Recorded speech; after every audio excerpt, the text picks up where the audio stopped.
Okay, here we're going to go over some of the functionality around risk sharing. So I'm going to go into all agency submissions, for example, and maybe I see one of my risks that I want to make private. So I'll go here and see that agency sharing is on. And if I have it here, I can see some help text around what this actually means. So I can change the sharing for just this risk.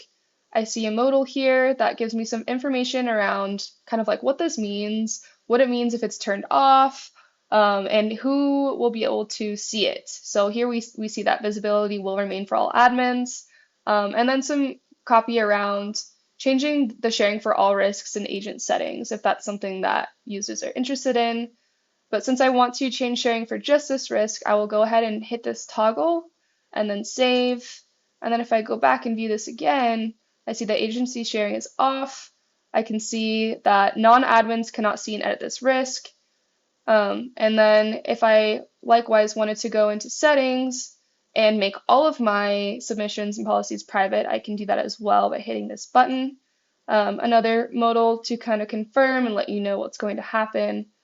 You can turn this off, navigate back to submissions, and then you'll see here that all of your submissions are going to be marked as sharing off.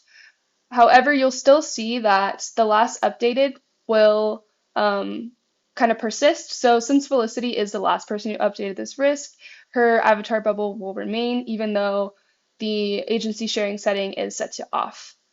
And so I can go ahead and change this if I want to turn sharing back on. And then one last aspect of this is sharing for newly created submissions. So this is the default sharing for all new created submissions and policies. Right now it's set to on. I could toggle this off and see that this will cause all my new risks to be private by default. Maybe I don't want that actually, now that I know what this is going to mean. And so I'll hit cancel, and then this will remain on.